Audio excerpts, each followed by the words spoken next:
Good evening and welcome to the Power of Now. I'm Coach Mitchell And I'm Coach Darren. and we are MD Coaching Coaching and and Consulting. Consulting. So glad you decided to join us tonight as we talk about resistance. And resistance as a defense mechanism for or from success or stunting your growth, not from a physical, if you will, perspective. Coach? Yes. Now, when it comes to developing or growing in certain areas, resistance can be a good thing. Anybody who, if you go to the gym, one of the things that will assist your muscles in growing is resistance.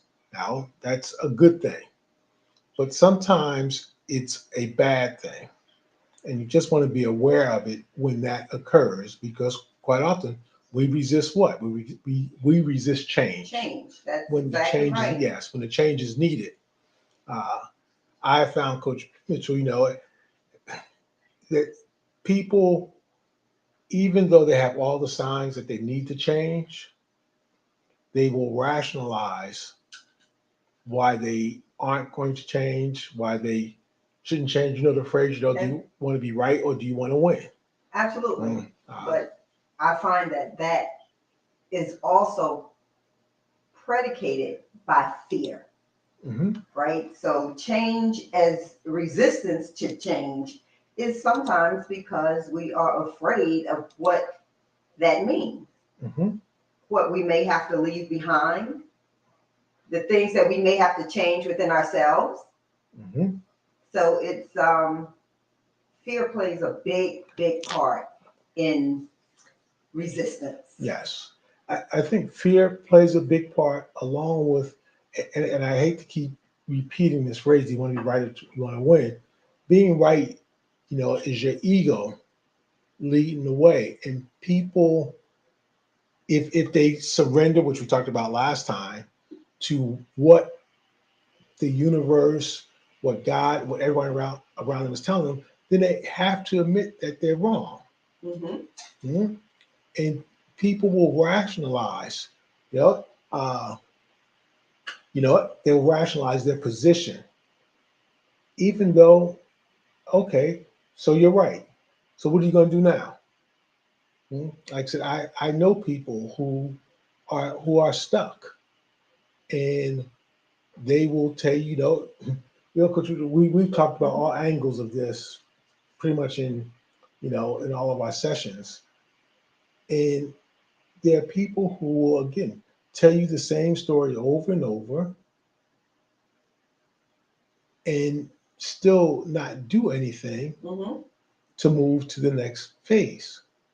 Mm. Thank you, Robin. Sorry, Coach. It's okay. Robin just wanted to say hi and let us know she'll catch our replay. Okay, so So we thank you. appreciate Yes, we that. appreciate that. Mm. Yeah. But, Coach, do you find that, and I'm sure the ego plays a part in everything that we do, but do you find that people who are constantly repeating the same complaint, because usually that's what it is, Yes.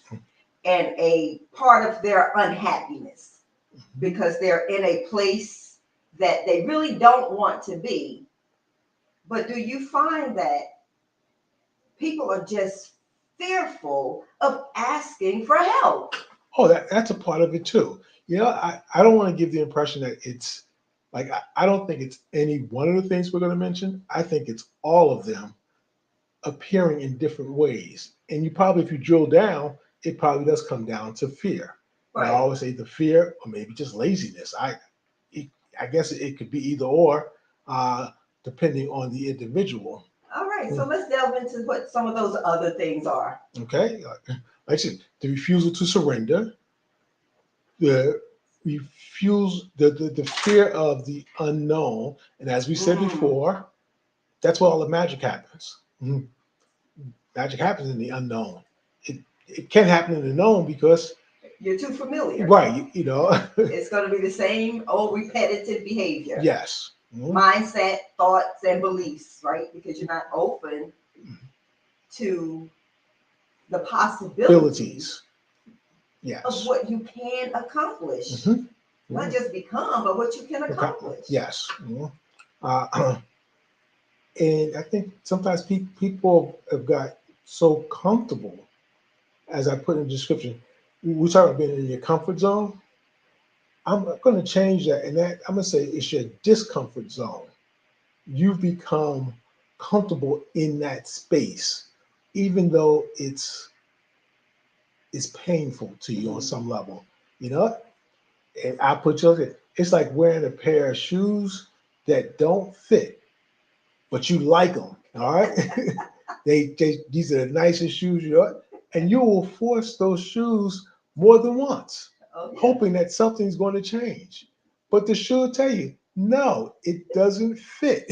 Your feet will tell you. Yes, your feet will tell you. Like your ego is saying, "I look good. I look in good. these shoes. Yes, I'm not taking them back. And your feet are going, yes, let me out of here. And you'll rationalize why you will continue to wear those shoes again because they look good. Well, I paid a good price for them. I don't feel like taking them back. Like you go through this list. Rationalization Yes. Of being stuck in your discomfort. Yes, yep, stuck in those shoes that don't fit. And we do that in life, at times. And like I said, I have, certain people come to mind where I remember talking to this one person, and as I'm talking to them, they're shaking their head. No, they're going like this. But I'm like, and I had to really just blast them.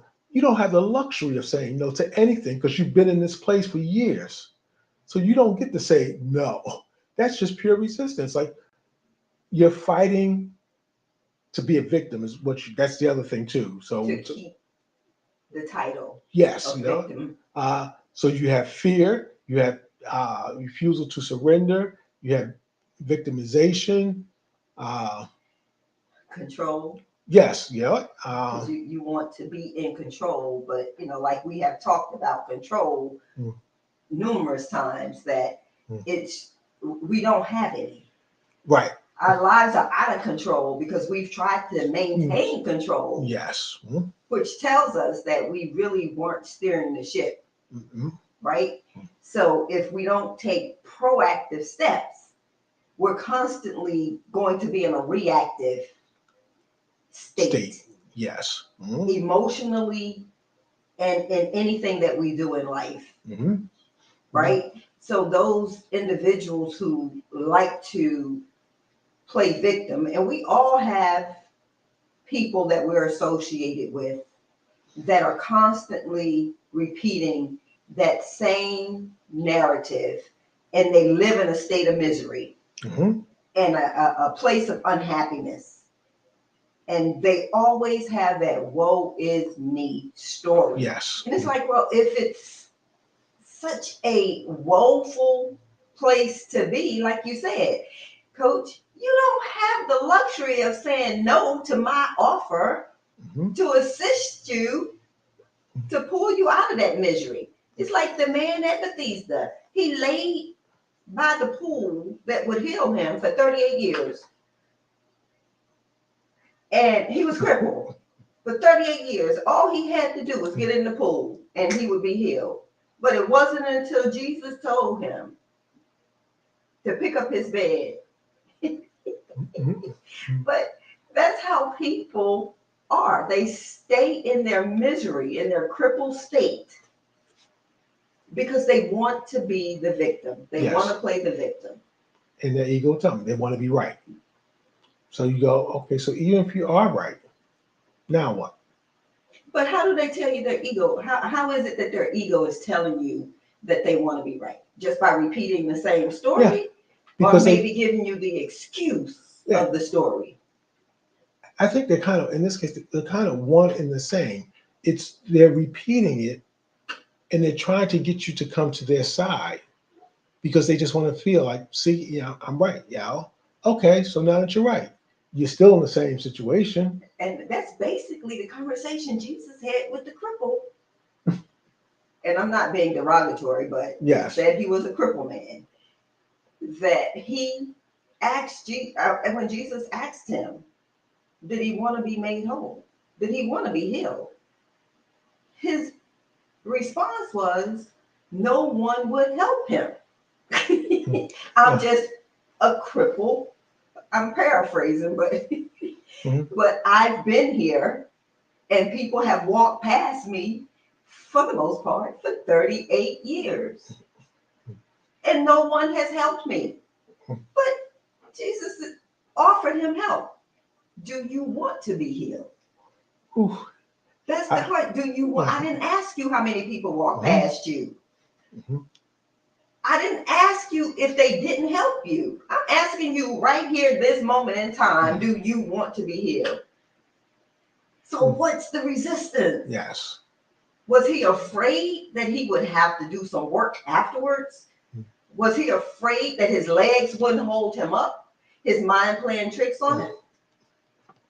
Ooh. So was it his ego that was causing the response? Was it him paralyzed in fear of what was to come after his healing, his breakthrough?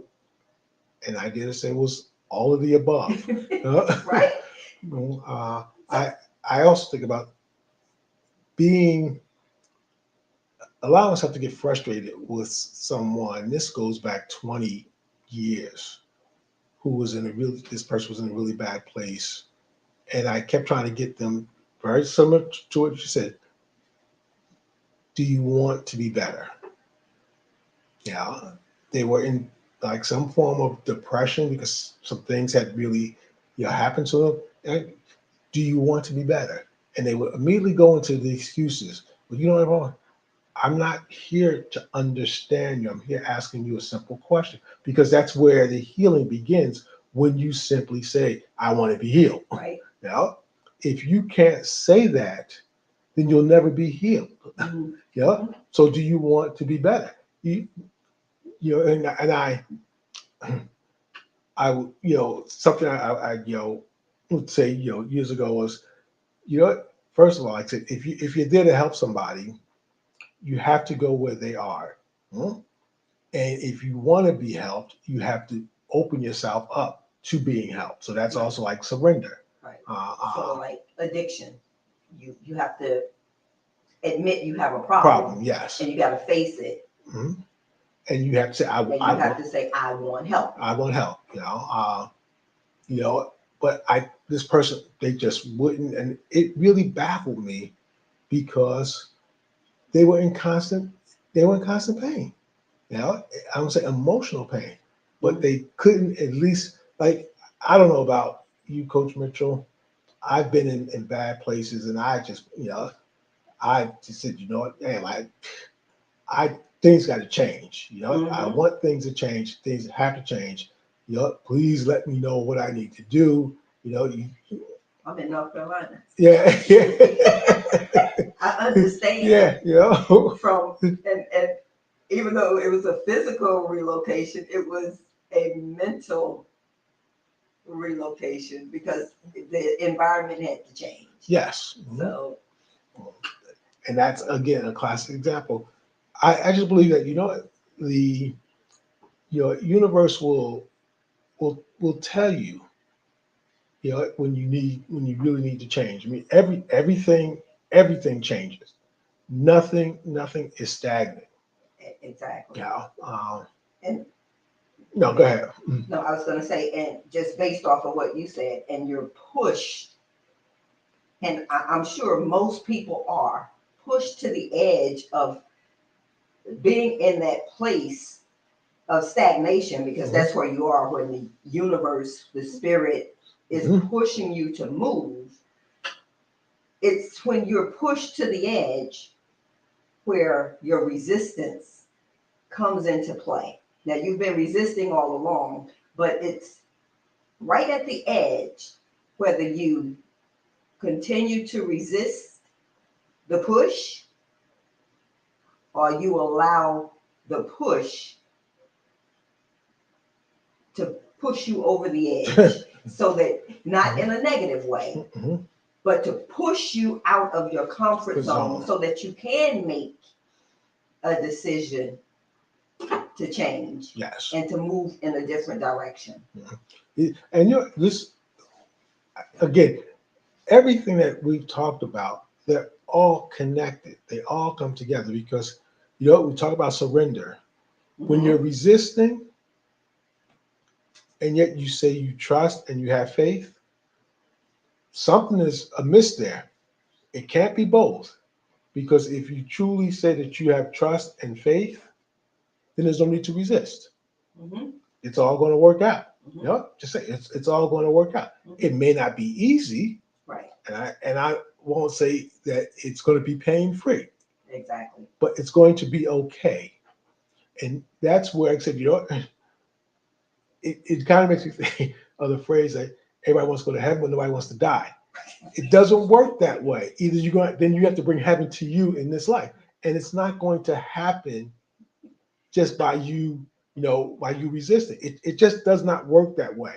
It hasn't since the beginning of humanity. It's not going to start working now. You Yeah. have to open up and allow yourself to grow into the next phase of who you want to be. Yeah, I totally agree. And I think for those who may be watching, we've both had some life situations Mhm, that others looking from the outside would go, why did they give that up?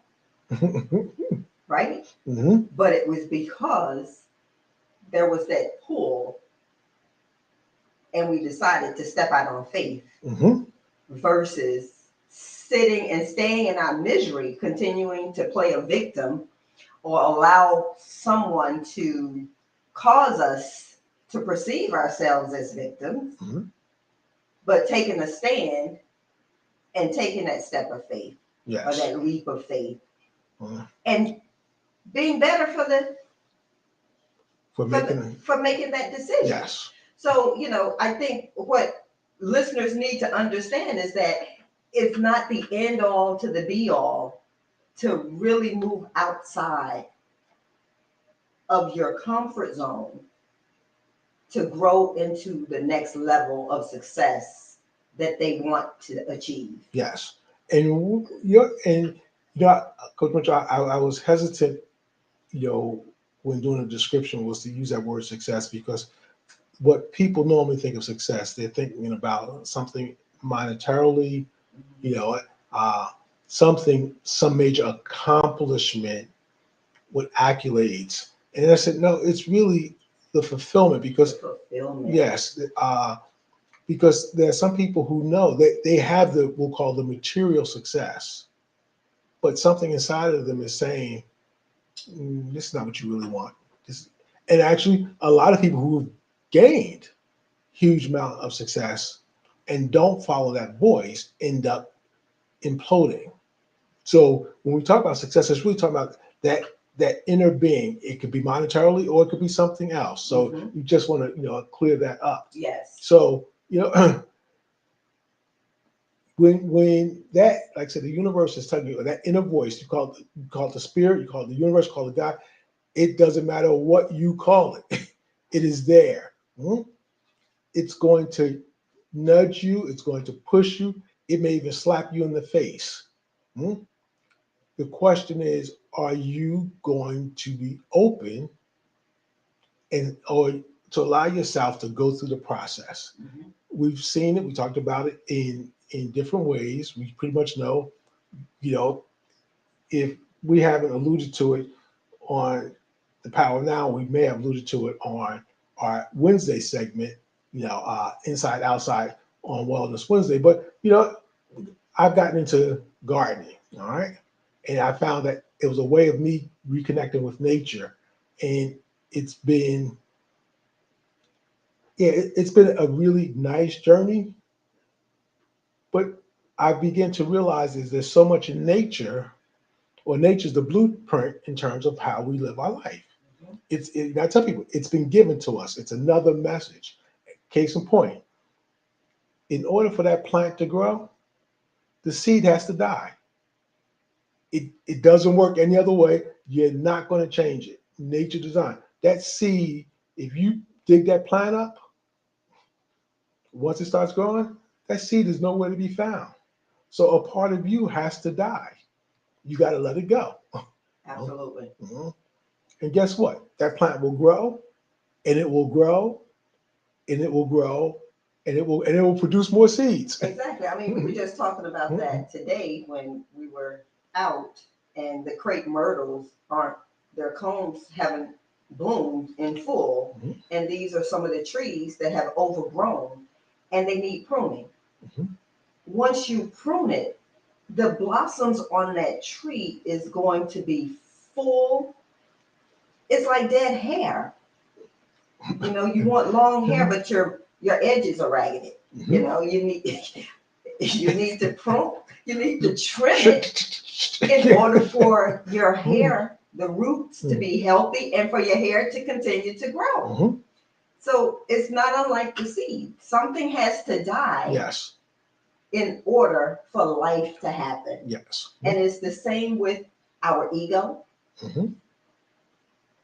I'm getting some issues with my connectivity. I'm not sure if it's going, Yeah. the screen is blacking out, but I'm hoping it's not happening on the You're still on moving the over page. here. Hmm? You're still flowing. Okay, so I think that, you know, it's the same, that if we don't die to our ego, if we don't die to control, which I'm gonna go off a little bit on control.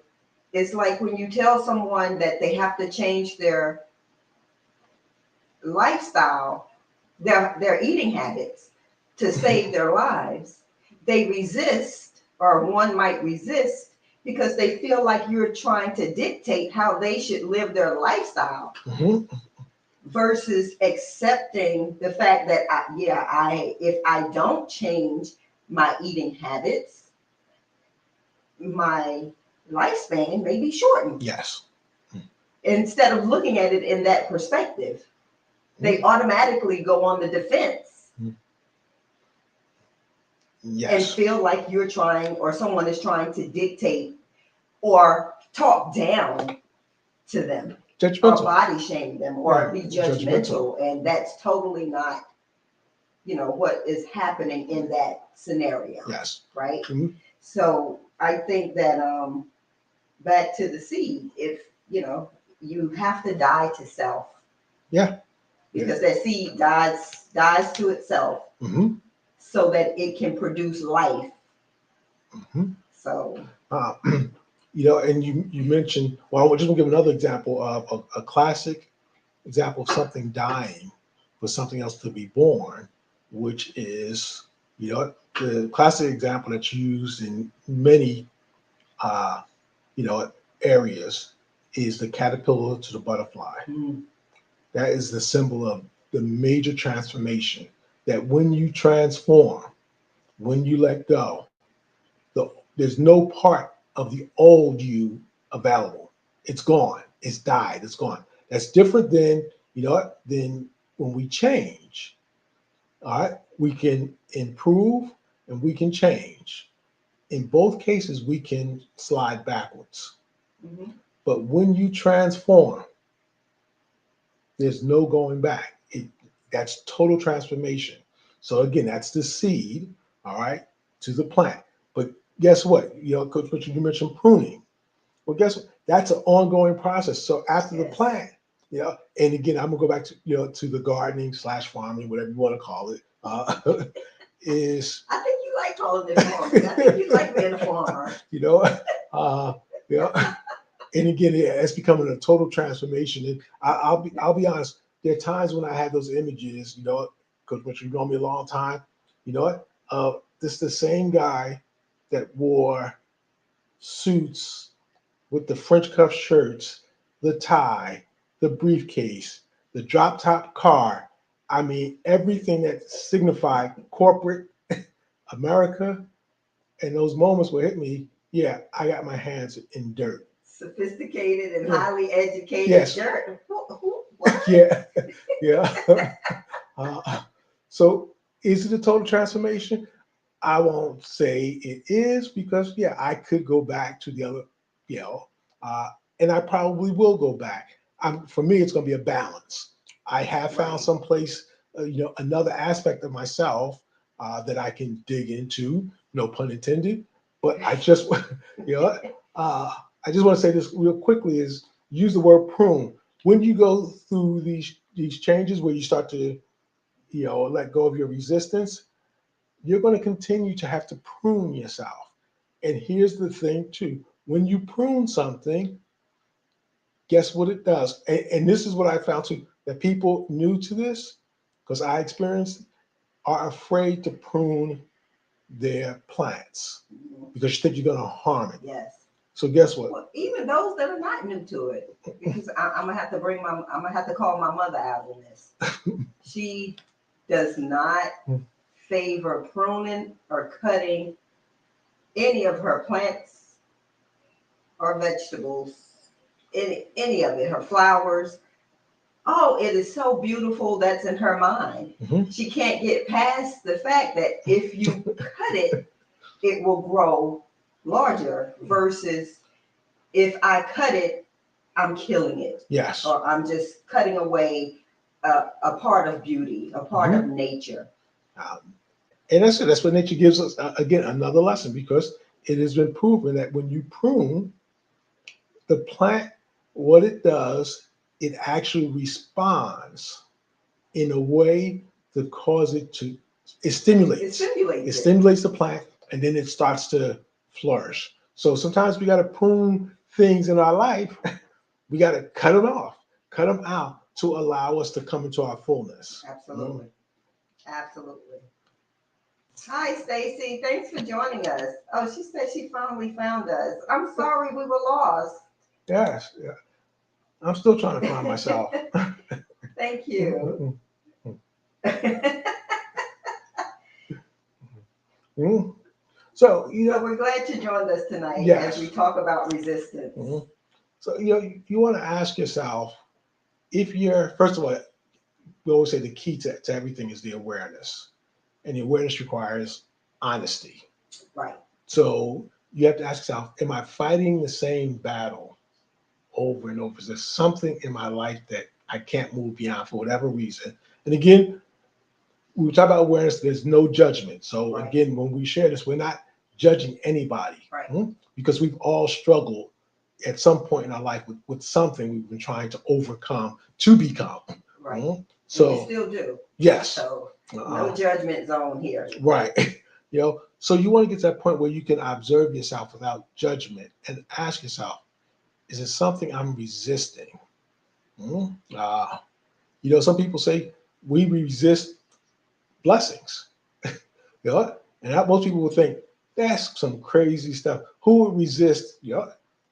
That's a whole nother conversation. If we have time, we'll get into it. But yeah, you could be resisting your success subconsciously. Mhm. But you want to ask yourself, yeah, are you resisting something? And come to that point where if you can recognize that maybe it's not the change that you're fearful of, maybe it's you're fearing some loss. Because if you change, if you no longer resist, yeah, change is going to come, but that's not what you're fearing. Are you fearing loss? Hmm? I think that's part of it, Coach. But I also think people fear they don't deserve. Oh, that is another thing. Hmm? They don't deserve Yeah. this, the growth Hmm. or the success in whatever it is they're pursuing or whatever's coming to them that's going to move them or elevate them to a new level. Yes. And Yeah. I think that falls under low self-esteem, right? They don't Hmm. think they're deserving or they don't think that they're capable because we can self-sabotage ourselves Absolutely. because people don't think they're capable of handling their responsibility Hmm. or stepping into a new role, a new space, and being able to achieve a level of success in it. Hmm. And that could, people can talk themselves out of success. Oh, absolutely. Because again, to them, the success it's an unknown. You know? Yeah, Stacy just said that. I just popped that up. Oh, She just okay. says you are afraid of the unknown. Yep. Absolutely right.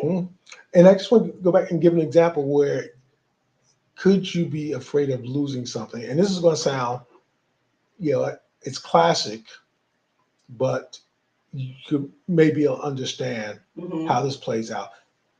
It's, for those who may have left home at a very young age, Mm-hmm. mhm, and you need, like I said, you're going to leave home, you're going to the military, you're going to college, but you leave home, and you had a hometown sweetheart, and in your mind thinking, maybe I shouldn't go because you're afraid that if I go, I'm going to lose this person in my life, Mm-hmm. or I'm going to lose friendships. Right. I'm going to lose something.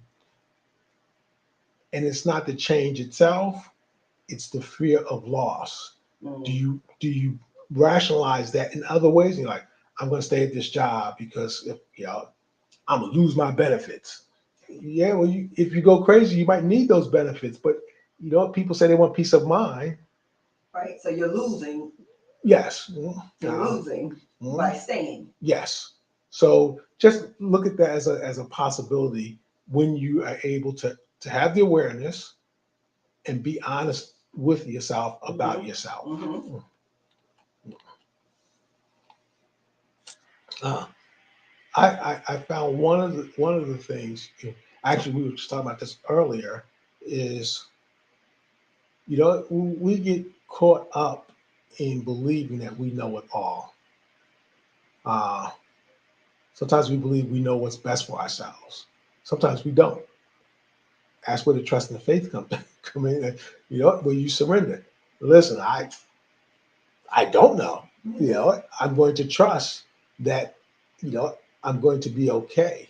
Uh, that it's all going to work out because I know where I want to go, and we've all been lost. And like I said, we all use GPS now, and if you make a wrong turn, GPS says what?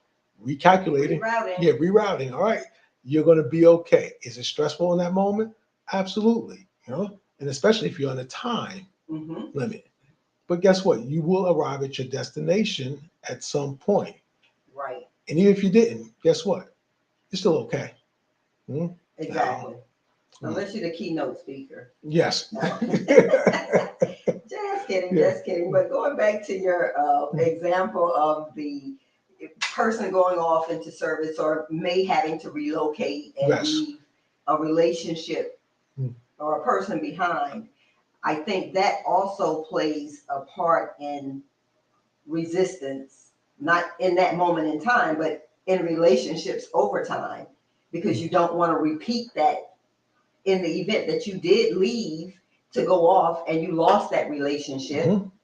So that may be a barrier in future Future change. relationships, Mhm. that you bring into future Mm. relationships, and not necessarily intimate relationships, but just relationships as a Mm. whole, where now you don't want to enter into relationships because of a past experience where you lost a relationship because you had to make a decision. Decision. Mhm. So that Ooh. keeps you paralyzed Mm.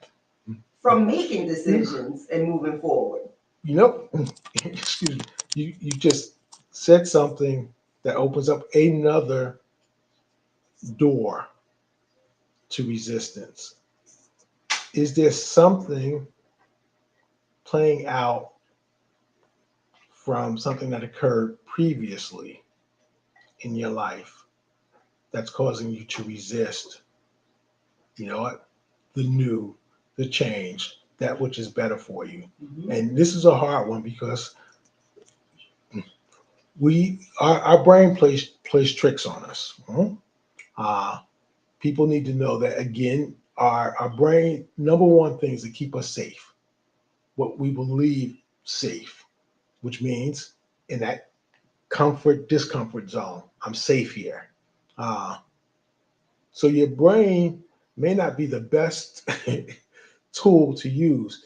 It's probably going into your heart if you can find it, that's going to help you move and tell you it's time for you to move on. It's that Right. inner voice. Right. So you really ask yourself, is there something from my past that's making me gun shy, holding me back from taking the next step? And again, if you've ever had major hurt, major failure, anything like that, it is understandable. All right. So again, Exactly. this is not judgment. You just want to have that observation, because you need to be aware of it before you can correct it. Exactly, and that's where I was gonna head next. That self-awareness Mhm. is so important, because if you're not self-aware, all of this is going over your head. Yes. Because you have to be able to tap into your heart. I got a good book about that'll help you do that. It's called Rule the Heart by Mitchell Weisley. Oh, okay. I've heard of that. that will help you peel back the layers of your Mhm. heart to take a real didactic, introspective look into yourself. Mhm. Because once you do that and you start to deal with some of those buried, because you buried a lot as adults, if you live life, you buried a lot. Once you start to dig that up and deal with it, you're able to move forward. Yes. You're able to move forward without the encumbrance of the hurt, pain, and trauma. Not that you'll forget it, Right. but you can effectively maneuver around it Mhm. and leave it behind you in the past, and it's not anchoring you in a place of stagnation. Yes. The other thing I want to throw in there, you want to look at too, are you resisting change because of how you define yourself? Mm. Now, I want you to think about that. How do you define yourself? And this goes back to an example that I was alluding to earlier. Is if you define yourself, say by your profession, but something inside of you is saying, "This is what I really want to do. This is what is calling me. I Mhm. feel I'm being called to do this for whatever reason." But I define myself by this. This goes back to example again. You know what? The guy, the Darren that was in the suit, the tie every day, you know what? Yeah, did I define myself by? Yeah, at times I did, to the Darren who, Coach Mitchell wants to call me farmer. I'm not a farmer, all right? I'm just an urban kid. 100 and growing pepper plants. You know what? But anyway, all right? Not to mention other things that I would qualify as a farmer. Now, anyway, okay. Yep. If I held on to that definition of who I was, I would never allow the other parts of me to express themselves. So you want to make sure that or I'll give you again, just sharing another part. When I was doing open mic through 25, 30 years ago, I got caught in that same situation, which was no, this Darren that I know doesn't, he doesn't write poetry, he doesn't recite it, he doesn't do any of those things. Yet when I would let people read it, I got positive feedback. How did I get enough nerve to do open mics? I had to come up with a new personality. I had to define myself in a different way to allow that part of me to feel comfortable. But there was a lesson in there. The lesson is, are you holding yourself back? Suppressing some part of you that's, clamoring to get out because you're saying, well, that's not really me, Or you're afraid of being judged. being judged, and that judge could, it always comes back again to your self assessment. Stories in your head. Yeah, yes, those stories in your head where, you know, the judgment could even be, depending on where you are, someone could even give you a compliment about the other side of you, and you'll twist it, you know, or you'll deny it. Mhm. You know, one of the things that say, you know what, you want to get out of the habit of denying when people compliment you, because that's a sign that something's not, you know, stable in terms of how you view yourself. And again, not to deviate, but the classic example is someone says, "Oh, Coach Mitchell, that's a really nice dress you have on." If your first reaction is, "Oh, this ain't nothing. This is I just got this from blah blah blah," it says something about your blocking, you're resisting. Mhm. You're supposed to just simply say, "Thank you, thank you, I appreciate that." But how often do you deny compliments? That's like a, we'll say, low level. Low self-esteem. Yes, but it's something about you where you don't feel, You you don't feel feel uncomfortable. valuable. Yes, You don't yeah, feel like you deserve yes.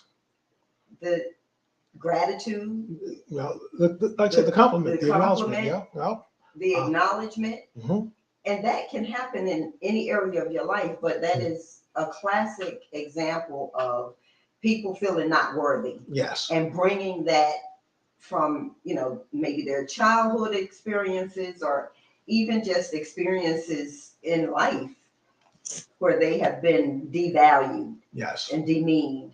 So I just want to acknowledge Stacy's comment there, and when it comes to change and how if you are moving in your growth, people around you change.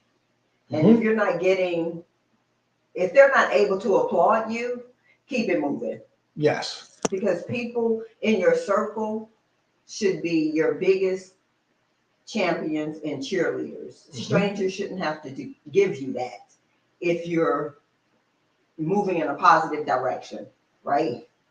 So when you find that happening, they weren't really there to support you. They were only there because you both kept each other stagnant. mhm, And you see that they never wanted to change when you grow, and they continue to fall further and further behind mhm, because, they may have something negative to say. They never have any positive feedback for any mhm. endeavor or anything that you've accomplished. So keep it moving. That's right. Look in the rear view mirror because that's where they belong. Yes, you Right. know, and you know, to Stacy's point, that like I said, the example of why the rear view mirror is small and your windshield is much wider and larger, because you want to focus more on where you're going and less on where you've been. Uh, Unfortunately, quite often it's our past that keeps us, you know, that holds us back. That So holds us back. you want to be mindful of that as well. And I like to think that, you know, as we change, people will change. And here's the thing, uh, either the people around us will change, or the people around us will change. All Yes. right. You catch Either that? way. Yeah. Yeah. Either way, it's going to happen. Yeah. Because you're going to look around and you're going to be like, wow, I have a whole new circle Yes. of exposure, Mm-hmm. and resources and people who are really believing in me, Yes. right? Mm-hmm. Really believing in me and my capabilities. Mm-hmm. But I also feel that people who are stuck in their resistance, their feelings and emotions have to be validated. Yes. And once their feelings and emotions are validated, I think it begs to question, now, why do you feel that way? Mm-hmm. And then what can we do to move you along, Mm-hmm. to get you out of Yes. that place? Yeah. I just want to say something. You know, uh, yeah, Coach Mitchell, can you repeat that question again? Once I agree. And once their emotions and feelings have been validated. Validated, right? It begs the question, what can we do to get you out of that space? Or what can you do to help yourself move beyond that. Yes. And I only asked you to repeat that because I think that was a gentle way of putting it, as opposed to my approach would have been just blunt. Now what? Okay? You know, whine and you done cried about this, you know, forever and ever. You're right. You're absolutely right. What that person did to you was wrong. Mhm. And here's one of the things that I learned. All right. If you took, once you, and this is how you can tell if a person wants to be stuck, because once you acknowledge that, once the person who's the cause of their frustration is out of the picture or that person changes, this person that you're talking to, they will come up with something else Yes. because they're addicted to being a victim, for lack of a better, they're addicted to it. Because there is an emotion. There's okay. Our bodies are biochemical, electrical, you know, bioelectrical, chemical, constantly releasing hormones. Everything that goes on, release some form of hormones. Some of those hormones get released, we get addicted to, even the negative ones. Mm. So people who have gotten so used to being a victim, they have become addicted to the feeling. It's their way of getting attention. That's okay. I think Yeah, that's that, a lot of times that's the only way that those people have been acknowledged. mhm. And and that's from their perception.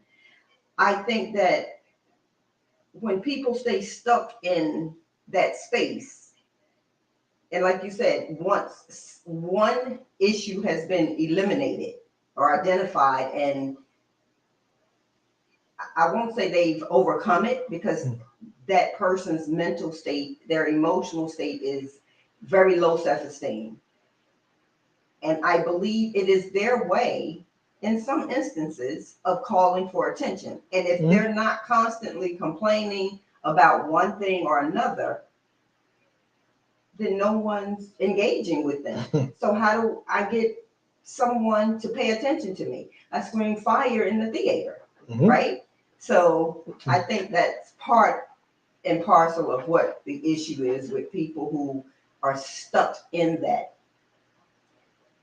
complaint mode, Yeah. that misery mode. It's yeah. I think, like I said, it's two parts. I think for some, yeah, it's the psychological addiction to attention, and that attention also triggers. It's a feeling that we get when we get that attention, whether it's good or bad.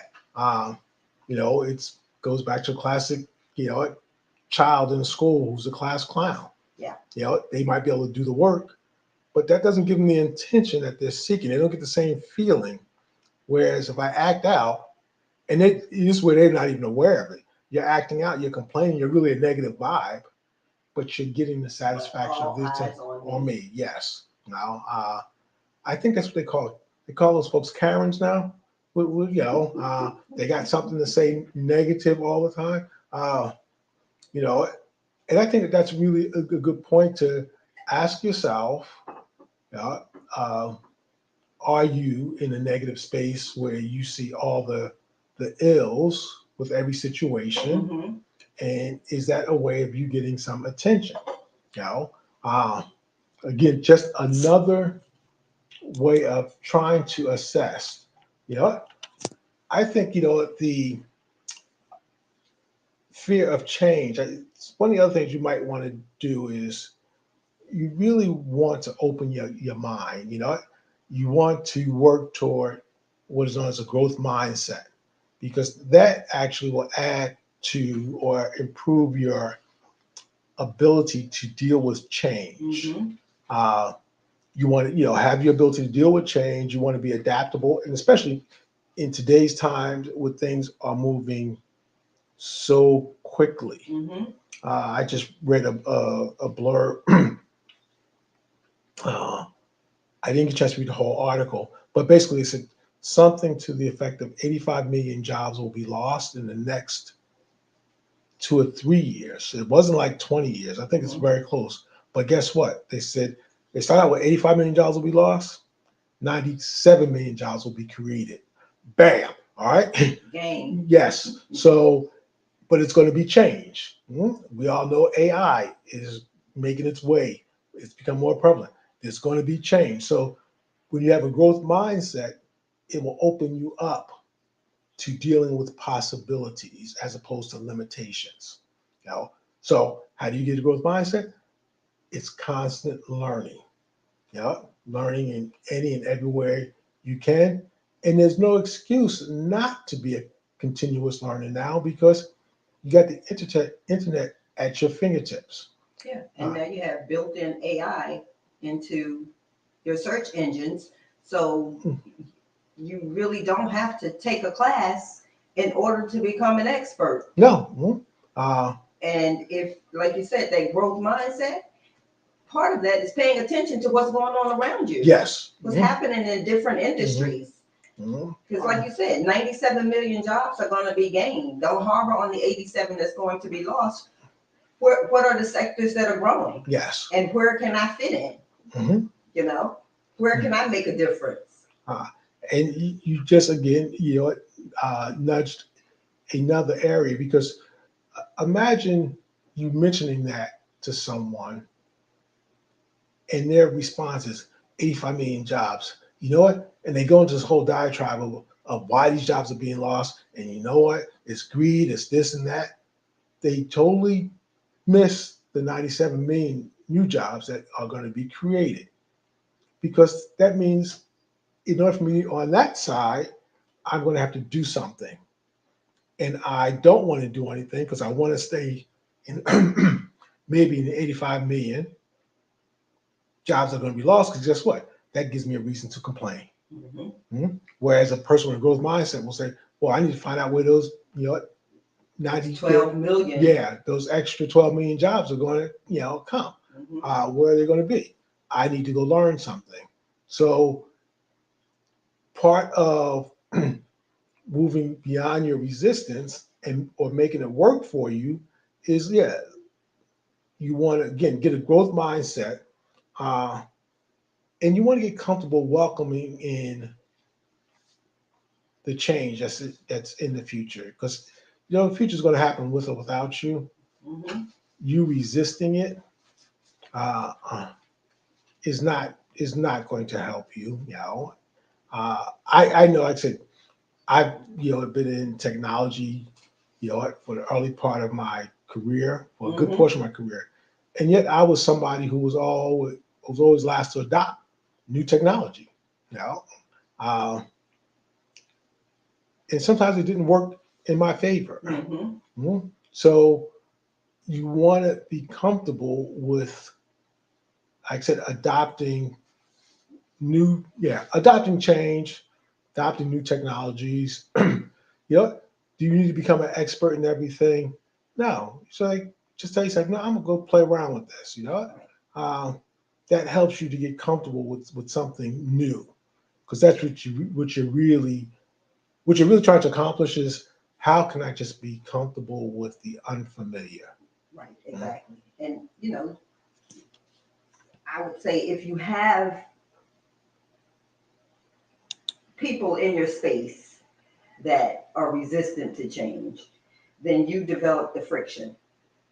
Be the disruptor. Yes. To their inability to see beyond their immediate circumstances or beyond their finite mind. Yes. And their mindsets that are stuck in, behaviors and beliefs that really have not grown. If you can disrupt that by every time they come to you with a complaint or a reason or an excuse why they can't change, if they come to you with resistance every single time, always give them a question. There's the age-old question: if money was not an issue, what would you do? What would you do? So if that problem did not exist for you, what would you do? Mhm. So if these 85 million jobs weren't going away, what would you do? What would you do? Are you planning on going back, entering the workforce? Are you planning on changing careers? If not, are you on the downside of your career and you're retiring? What are you going to do about the 12 additional million jobs? Are you going to tell somebody else? Are you going to harp on that 85 million? And whether it's these job, this particular situation or Yeah. anything else, just Anything. just ask yourself, when something new comes up, where does your mind go? Do you go to the negative, or do you go to the positive or the possibilities? Just observe yourself. Uh, listen, Yeah, definitely observe your your conversation, your thought process, yes, and your responses. yes, Your responses, because you can complain about the 85 million Mm. job losses and hypothesize about why they're leaving, because those are valid questions. Mhm. But if you have a growth mindset, it's like, okay, so there's 97 million jobs that are going to be available. So let me check Yeah. out the sectors. Let me see again where I can enter into. And like you said, that goes with anything in life, not Yes. just the job industry. And I just want with that example, we can look at the difference, but it's not just the difference of the 12 million, it's 97 million new jobs. So you got 97 million possibilities because the old is being phased out and the new is being phased in. And this is constant. That's just, again, one example of change occurring. Yeah. And you want to ask yourself, how comfortable are you with this change? And how can I be instrumental in some of that change happening? Um, So you're right, Stacy. You just need to get out of your own way sometimes, and that's where people are. yes, You that can't is sidestep key. yourself. Yeah, that right there is key, and that was really the whole purpose of tonight's discussion. Is are you, yeah, are you in your own way? Are you resisting? Are you fighting against yourself in ways that you, or I should say, consciously or unconsciously? Are you doing things that don't help you move forward? And that could be by allowing yourself to repeat the habits. Mhm. Like I said, doing things that no longer serve you, doing things that may be unhealthy to you. You know what? You got to really have, again, that self awareness. Just look at your habits day in, day out, and ask yourself, am I doing anything new? Mhm. A good way of breaking, into becoming comfortable with the new is to say, start off by changing small things in your daily routine. Uh, because here's the other benefit, because I'm big on, what, how can I make something work multiple ways? By making that new change, it does something to your brain, and it said your brain then makes new connections. Every little change we do, and actually the bigger the change, the more rewiring our brain does, and it helps to keep our brain happy. So if you learn a new language or learn how to play instrument, regardless of what age, it keeps your brain healthy. So change little habits, because if you want different outcomes, you got to become a different person. Absolutely. That's the definition of Mhm. the inverse definition Yes, of insanity. yes. Mhm. Right? If you want something to change, then you can't continue to repeat the same process. Right. Yeah. To repeat the same process and expecting something different is the definition of insanity. I think yes. that's like Something that. to that effect. Yes. But know that you have to change. Yes. You have to change. And I See, we're at the top of the hour, Coach. Are there any other pointers that you would have our viewers Actually, I just close want out yeah, with? just want to hit a couple of things. You want to think about what are the positives of change. Quite often we get caught up on the negative because, again, any change will our brain will go a certain way if we allow it because it's trying to protect us. Mhm. All right. So you want to look at at the positives of, whenever you're confronted with a opportunity to change, opportunity of change. You know what?